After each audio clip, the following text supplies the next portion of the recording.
పెద్దన్న మాధవరెడ్డి గారికి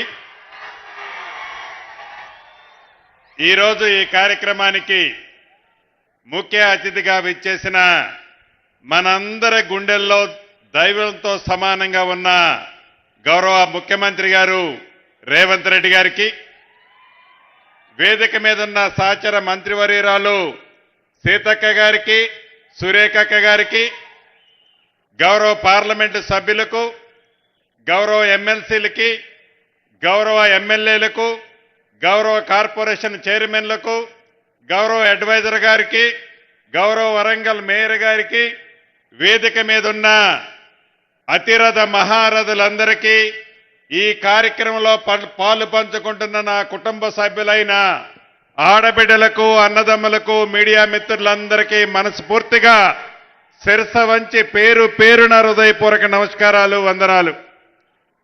చాలా సంతోషం.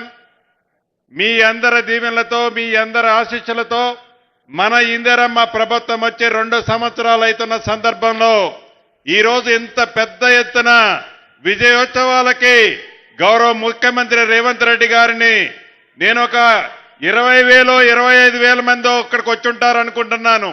సుమారు 1,00,000 మంది పైగా నర్సంపేట అంతా కదిలి వచ్చి గౌరవ ముఖ్యమంత్రి రేవంత్ రెడ్డి గారికి స్వాగతం పలకటానికి వచ్చినందుకు మనస్ఫూర్తిగా మరొక్కసారి మీ అందరికీ అభినందనలు చెప్తూ, ఈ 2 సంవత్సరాలలో ఎన్నికల ముందు ఏవైతే హామీలు ఇచ్చామో ఇచ్చిన ప్రతి హామీని తూచా తప్పకుండా రాష్ట్ర ఆర్థిక పరిస్థితి సహకరించకపోయినా ప్రతిపక్షాలు మనం మంచి చేస్తుంటే ఆ మంచిని చూడలేక విషము కక్కుతున్నా పేదవాళ్లే నాకు ముఖ్యం, పేదవాళ్ళకి అండదండలుగా ఉండటమే నాకు ముఖ్యం, పేదవాళ్ళని కాపాడటమే నాకు ముఖ్యమని గౌరవ ముఖ్యమంత్రి గారు ఈ ప్రభుత్వం గడిచిన 2 సంవత్సరాలు ప్రతి సంక్షేమ కార్యక్రమాలు మంచివి అనుకున్న ప్రతి దాన్ని పేదవాళ్ళకి అందిస్తూ ఆనాటి ప్రభుత్వం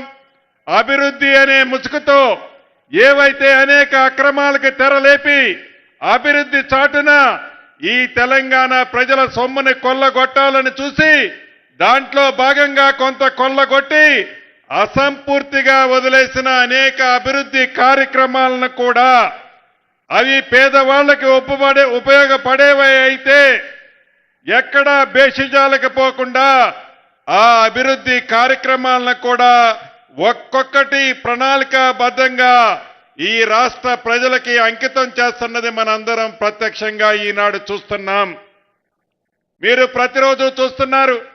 అనేక సందర్భంలో గౌరవ ముఖ్యమంత్రి గారు కూడా చెప్తున్నారు, మన అభివృద్ధి మన పక్కనున్న రాష్ట్రాలతో కాదు, మన అభివృద్ధి మనము పోటీ పడేది ప్రపంచ దేశాలతో అని పదే పదే గౌరవ ముఖ్యమంత్రి గారు అనే దాంట్లో నిజముంది. ధనిక తెలంగాణ రాష్ట్రంలో ఆనాడు 10 సంవత్సరాలలో వారు చేయలేని అనేక అభివృద్ధి కార్యక్రమాలు ఈనాడు అప్పులు కుంపటతో మనకి ఆనాటి ప్రభుత్వం దగ్గర నుంచి లాక్కొని మనము తీసుకున్న తర్వాత ఈ అప్పుల కుంపటిలో కూడా అభివృద్ధి విషయంలో అద్భుతమైన కార్యక్రమాలు ఈనాడు మనం సాధించుకుంటూ వస్తున్నాం.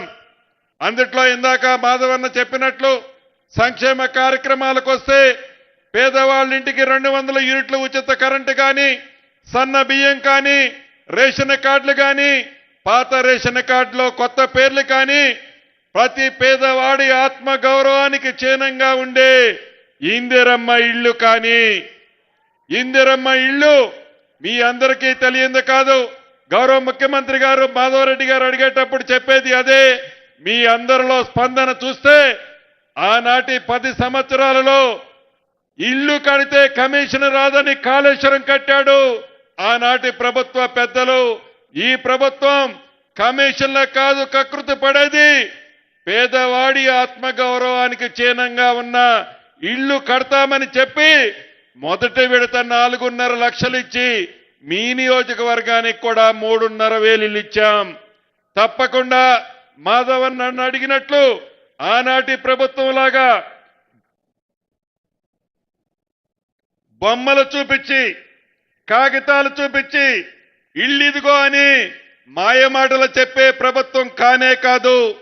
ఒకసారి ఇచ్చి అయిపోయింది నా దగ్గర అని చేతులు దులుపుకునే ప్రభుత్వం కూడా కాదు ఇది. విడతల వారీగా ఈ రాబోయే 3 సంవత్సరంలో అర్హులైన ప్రతి పేదవాడికి ఆత్మ గౌరవానికి చిహ్నంగా ఉండే ఇందిరమ్మ ఇల్లు ఇస్తామని ప్రతి గ్రామంలో ఉన్న కార్యకర్తలు నాయకులు ధైర్యంగా చెప్పొచ్చు. ఇందిరమ్మ ప్రభుత్వం అంటేనే ఇందిరమ్మ ఇల్లు మాటలు చెప్పే ప్రభుత్వం కానే కాదు. విడతల వారీగా తప్పకుండా ఈ నర్సంపేట నియోజకవర్గానికి కూడా ఇందిరమ్మ ఇల్లు ఇచ్చి తీరుతామని మనస్ఫూర్తిగా మీ అందరికీ తెలుపుతూ చివరగా ఒకటే మాట చెప్పదలుచుకున్నాను. ఎంత కష్టపడి పేదవాళ్ల కోసం నిరంతరం తపన పడి పేదవాళ్లకి భుజము తట్టే ఈ ప్రభుత్వాన్ని ఈ రాబోయే ఏ ఎన్నికలు వచ్చినా మీ ఆశీర్వాదము మీ దీవెనలు ఈ ఇందిరమ్మ ప్రభుత్వానికి గౌరవ ముఖ్యమంత్రి రేవంత్ రెడ్డి గారికి మనస్ఫూర్తిగా ముఖ్యంగా నా ఆడబిడ్డలు అన్నదమ్ములు దీవిస్తారని మనస్ఫూర్తిగా కోరుకుంటూ మీ అందరి దగ్గర సెలవు తీసుకుంటున్నాను.